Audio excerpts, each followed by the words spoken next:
қазір енді мына партаның үстінде берілген қағаздарға мына қима қағаздарды жасырмалап әрбір топ өзінің топтың атын шығарып алады балдар. Жарай ма?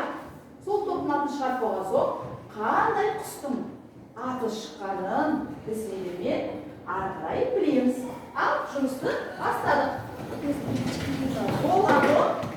Қол шапалақтап жұмысын орындаған біледі. Ал рет-рет мәлімдеп қоямыз. Тәртіп сақтаймыз.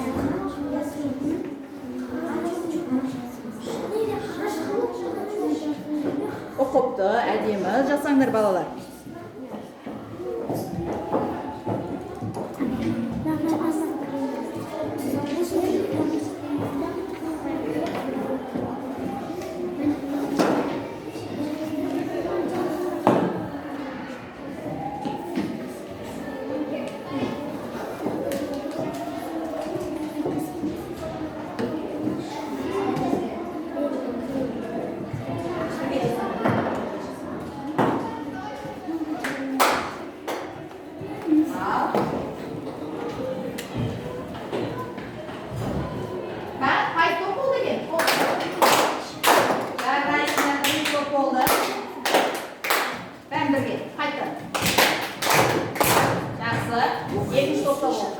Al жарайсыңдар. Екінші топқа сәл қалды енді балалар. Енді балалар, көрсетейікші. Топ басшысы көрсетейікші. Қандай шықты? Қылғандай қыз? Дұрыс. Торғай өте жақсы. Сен неге қандай қыз? Жарайсың. Үшінші топқа кәні? Топ басшысы көрсетейік. Қара торғай. Қарлығаш. Не шықты? Қарлығаш. Қарлығаш шықты балалар. Өте жақсы. Енді балалар біз сендермен әр топ мүшесі бізге осы қара торғай туралы сипаттап айтып берейікші. Ал оған 1 минут балалар. Қай топ болса, қол шапалақтайды. Құсты сипаттаймыз балалар. Екінші топта құсты сипаттаймыз. Бәрі сендер де балалар сипаттап ақпаратымызды жазамыз. Ой, бірінші топ бізде алған еді бір жасты.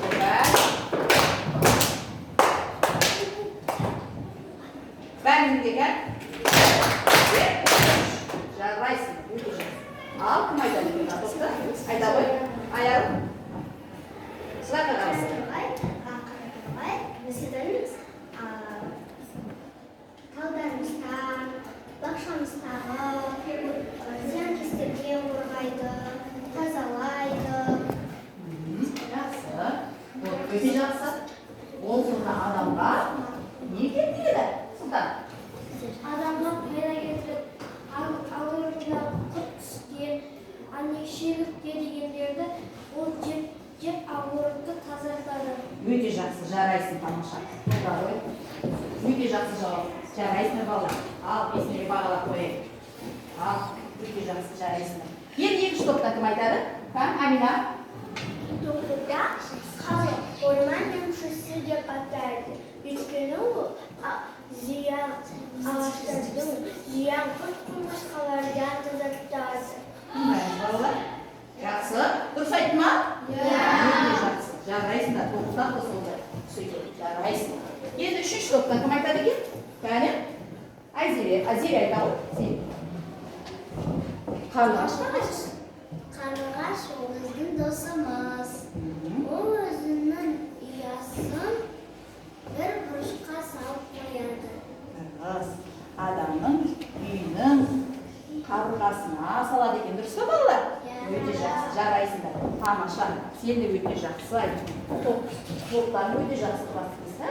Жұмыстарын балалар. Қисайып бақтыр, өте жақсы, жарайсыңдар. Енді балалар, біз сендерге білеміз, бұл сабағымыз ерекше екен. Және бүгінгі өтетін сабағымыз құстар туралы екен. Дұрыс па балалар?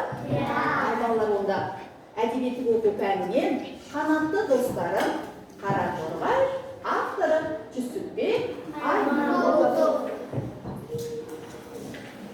Ал балалар, бүгінгі сабағымыздың мақсаты шығарма мазмұны бойынша қолдануға, практикалық, бағалауға және шығармашылыққа негізделген сұрақтар қою және жауап беру. Мұғалім көмегімен оқылған шығарманы логикалық бөліктерге бөліп, әр бөлікке ат қойып, жоспар қою. Ал енді балалар, біз сендермен тұрып, психологияны жүргізбейікші. Ал бәріміз бірге хормен, әдемі дауыспен оқимыз.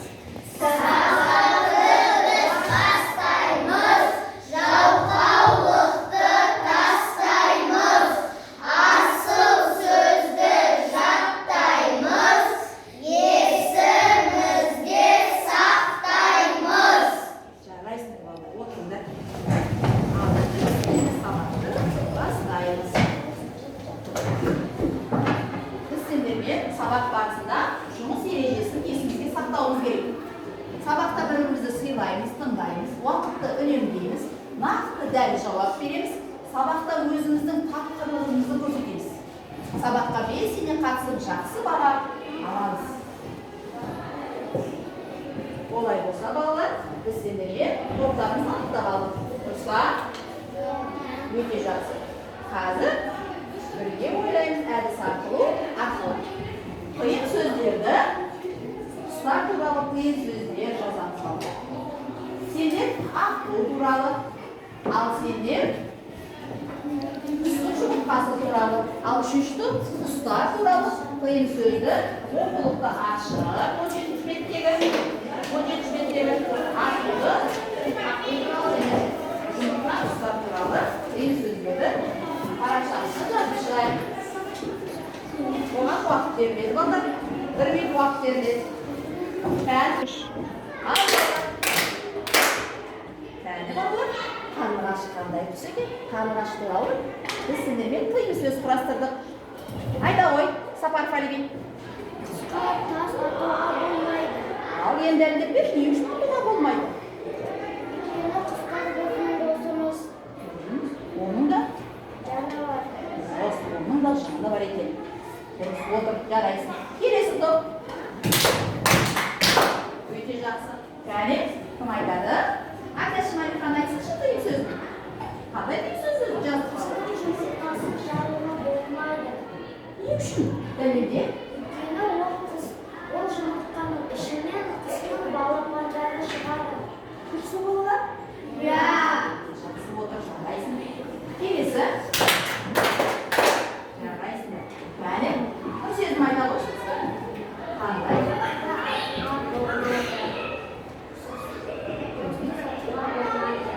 Ал не үшін атуға болмайды екен?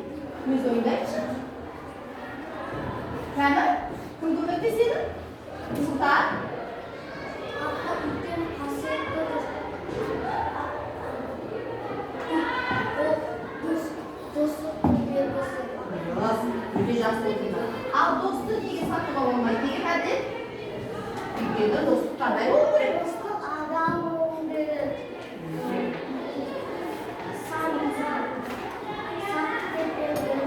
Дұрыс, өте жақсы орын. Жарайсыңдар балалар. Өте жақсы орындарында. Тамаша. Келесі тапсырмамызды бастайық енді балалар. Балаларды тұрайық. Балалар, біз сендерге 8 сәт өткізбейміз. Бәрі шаршаған боламыз. Қаз қанатын жайды. Жаямыз. Бір Олар шар. Оң ойының созайды. Созамыз. Жарайсың. Енді үйлеп келіп қонды. Өте жақсы балалар. Топтық жұмыста балалар. Біз сендерге бірінші топқа берілетін тапсырма. Мәтінге сүйеніп қамбар ата мен балалардың диалогын құрастыру. Екінші топ қара торғайдың ауылға келгендегі әрекеті туралы постер жасау, оны қорғау. Үшінші топ құстарды қорғау туралы постер құрастырады. Топ алдында қорғайды. Тапсырма анық болды ма? Иә. Болды ма? Иә. Жарайсыңдар. Онда әр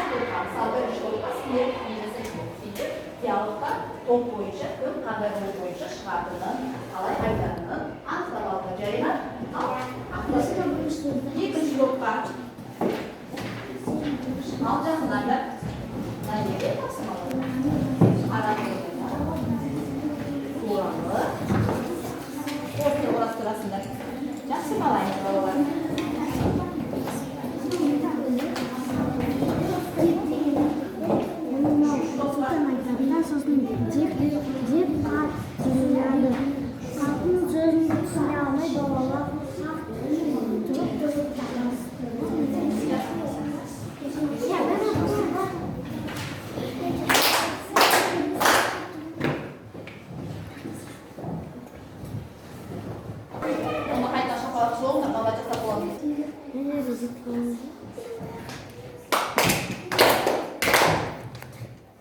Al ben işte dahil ekin kendine valla sakalamız teşekkür ederim.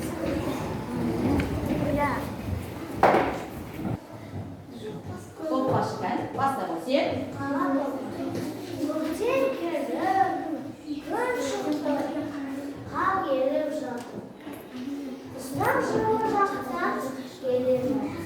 Kambar деген атай өз апасына шығып ислама естиді. Алғада жүрген балалар Камбар атайдан сұрайды. Сәлеметсіз бе ата? Сәлеметсіңдер ме балалар? Ата, не істеп жатырсыз? Қонағыма істеп жатырмын. Сіздің қонағыңыз кім? Қонағымды көресіңдер. Қонағыңыз қандай? Қонағың қол баста, мінезі қорғасындай деп қарт жымияды. Қарттың сөзін түсіне алмай, балалар тұрып тарасты.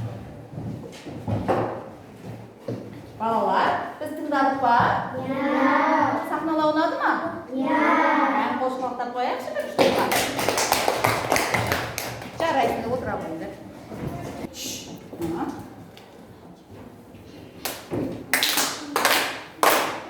Ал үшінші топ дайын болыпты балалар. Кәні шығайықшы. Постерларды алашыңдар. Бер аш. Келді. Кәні топ қорғауға. Топ жетекші сайлады. Шығады. Ең оқушы шықла болады балалар. Ең оқушы алды. Қалғандар отыра қойды. Рахмет. Отыра қойды.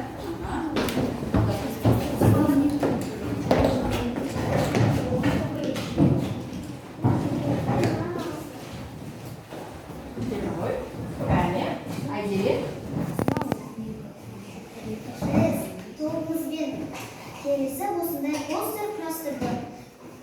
Тақырыбы құстар біздің досымыз.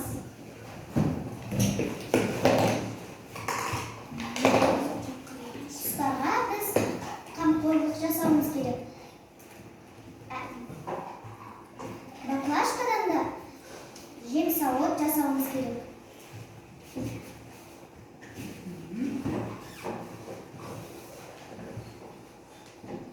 Осылай да үй жасауымыз керек, өйткені құстар біздің досымыз. Олар құстар үй таппай жаурайды өйткені. Жарайды, сирек ойынды. Құстардың үйін бұзуға болмайды.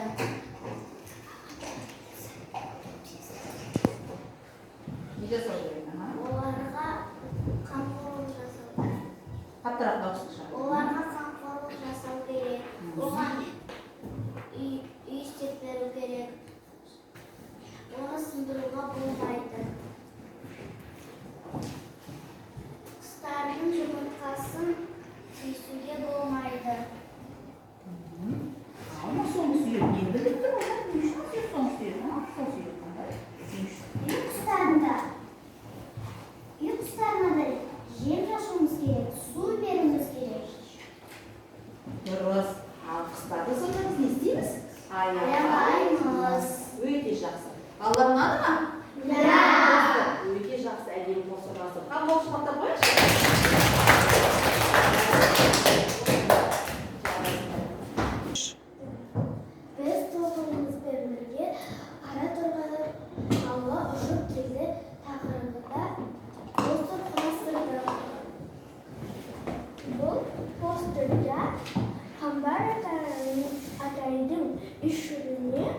Kara turnalar özünü orna aldı.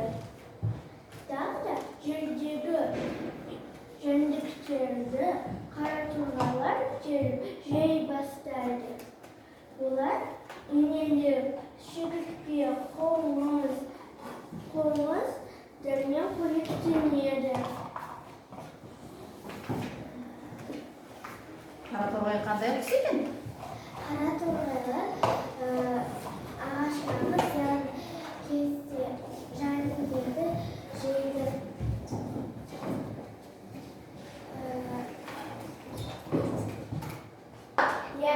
Faydası көп. Етін түсінген жарайсыздар. Балдар ұнады ма сіздерге? Өте жақсы жарайсыздар. Отырыңдар. Ал енді балалар біз сендермен мына бас бармақ тәсілі арқылы жасаған постерларға баға берейікші балалар. Кімге ұнады? Ұнаған болса, мен барлығын түсіндім деген былай көтереміз. Ал егерде енді түсініп келемін дегендеріміз былай қоямыз. Түкті түсінбедім деген төменге қаратанып басқарғамыз. Кән балалар, біз қалай? Түсіндік тақырыпты. Жарайсыңдар, барлығымыз өте жақсысың.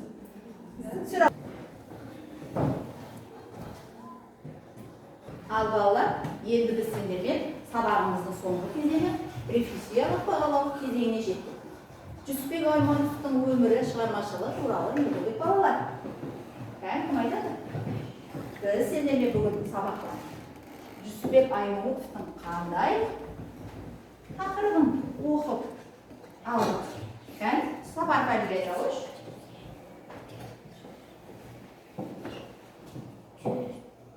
Жүсіпбек Аймановтың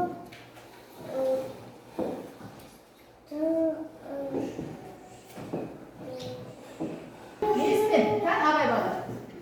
Жүсіпбек Аймановтың Қара торғай видеосын түсірген. Әңгімесін жазған, е? Отыр ал. Ал енді бүгінгі сабақ сендерге несімен ұнады балалар? Кім айтады? Несімен ұнады? Әбдәш Мәлихан айта қойшы. Несімен ұнады бүгінгі сабақ? Маған бүгінгі сабақта Қара торғайда бірінші топтың Қара торғай әңгімесі ұнады. Өте жақсы жарайсың. Зере айта қой, саған не ұнады? Маған екінші топтың постері ұнады. Постері ұнады. Несімен ұнады? Қарлығаш алға ұшып келген ұнады. Жақсы. Ал сендерге не ұнады? Аяғым. Маған үшінші топтың постері ұнады. Ол жерде не туралы айтылды? Бұл жерде құстар туралы айтылды. Құстар біздің досымыз туралы айтылды. Жақсы, өте жақсы. Онда балалар, мен сендердің алдыларыңа әзір стикерлер қойдым. Стикерлер арқылы бүгінгі сабақты қалай түсіндіңіз? Не жаңалық білдік? Білген болсақ, мына білдім деген смайликке жапсырамыз. Жасыл, қызыл, сары. Соның ішінен егер түсінсек, біз жасыл стикерімізді білдім деген смайлик. Егер білмедім десек, түсінбеген ол екінші смайликке жапсырамыз. Ал білгім келеді дегенде үшінші смайликке жапсырады. Қазір бізге бірінші топ шығып өзінің бағалауын көрсетуші болды. Өзіне баға беруші ме?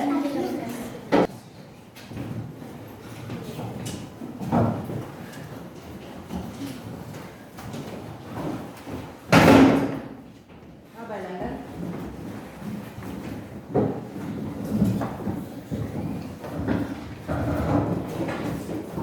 Жақсы, рахмет отырамыз. Екінші топ шыға қойды.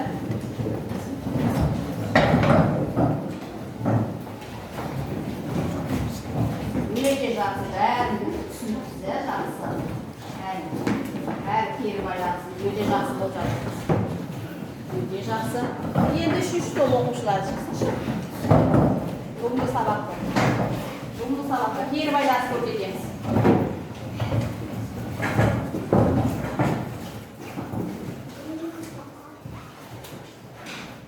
Жарайсыңдар, отыра қойыңыз.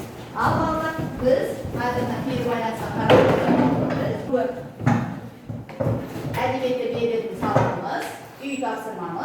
20 беттегі 7-ші тапсырманы орындаймыз. Қара торғайдың пайдасы туралы әңгіме жазып келеміз. Осымен балалар, сабағымыз аяқталды. Сау болыңдар.